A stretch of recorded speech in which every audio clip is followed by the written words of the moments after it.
I never thought that one sentence spoken by my grandson would have the power to mend parts of my soul I didn't even realize were broken. My name is Margaret Turner, and I am 68 years old.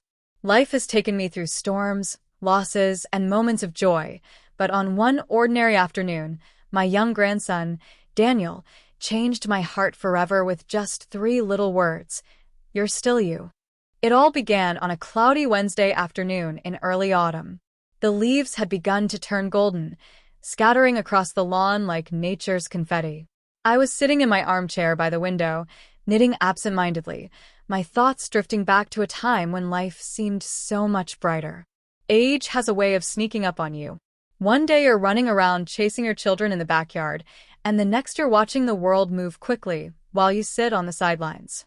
My husband, Robert, passed away 5 years ago, and since then, life had felt quieter, too quiet, almost as if someone had turned down the volume of the world. My children lived in different states, busy with their jobs and families. Of course, they visited when they could, but the spaces in between were long and lonely. It wasn't their fault. Life keeps moving. But sometimes, I felt like I had been left behind. That day, my daughter Susan called to say she would be dropping off Daniel for a few hours. She had a meeting in town and didn't want to leave him with a sitter.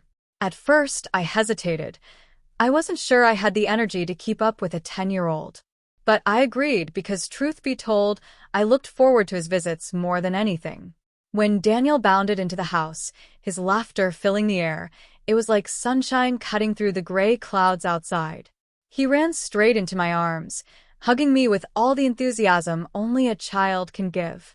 "Grandma, I missed you," he exclaimed, his bright brown eyes sparkling. I chuckled, hugging him back tightly. "I missed you too, sweetheart." The hours passed with simple joys.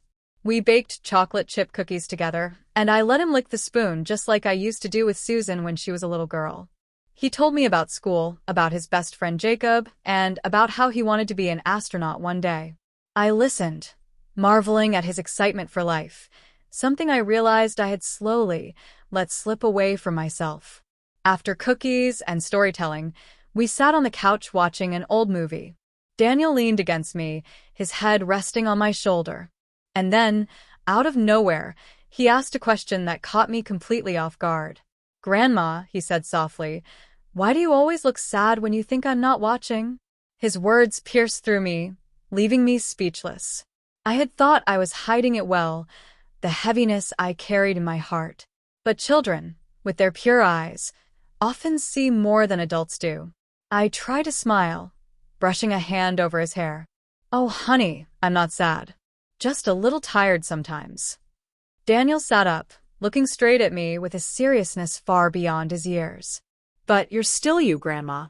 Even if you're older, even if you get tired, you're still you. And I love you just the same." Something inside me cracked open. I felt tears well up, spilling down my cheeks before I could stop them. Those words, so simple, yet so powerful, hit me like a wave. I had spent so long feeling invisible, as if age had erased the person I once was. But here is my grandson, reminding me that beneath the wrinkles and the gray hair, I was still me. I pulled him into my arms, holding him tightly as the tears kept flowing. "Oh, Daniel," I whispered, "thank you. You don't know how much that means to me." He hugged me back fiercely, as if trying to glue the broken pieces of my heart back together with nothing but love. And in that moment, something shifted.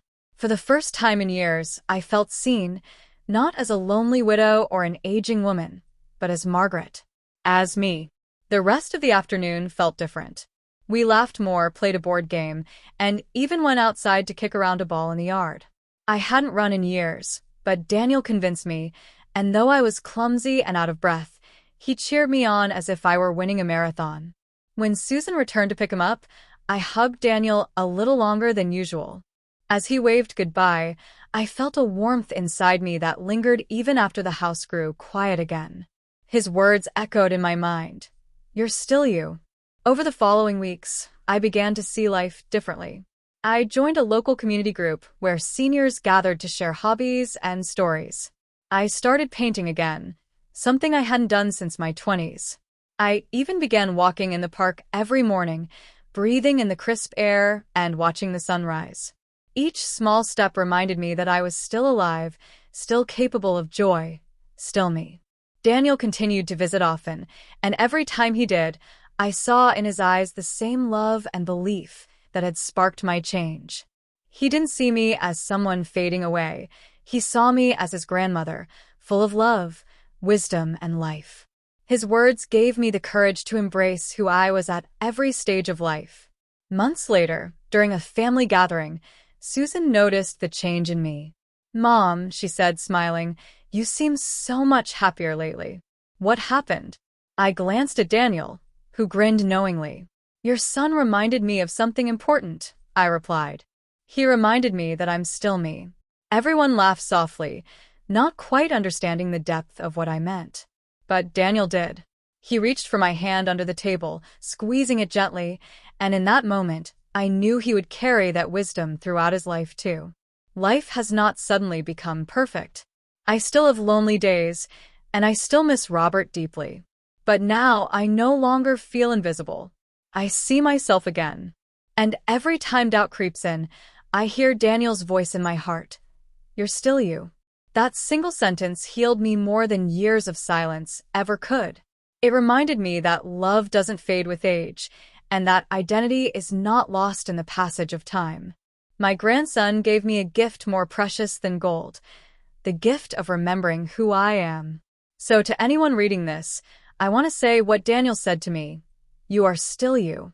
No matter what life takes away, no matter how many years pass, no matter how much you feel forgotten, you are still you, and you are loved just the same.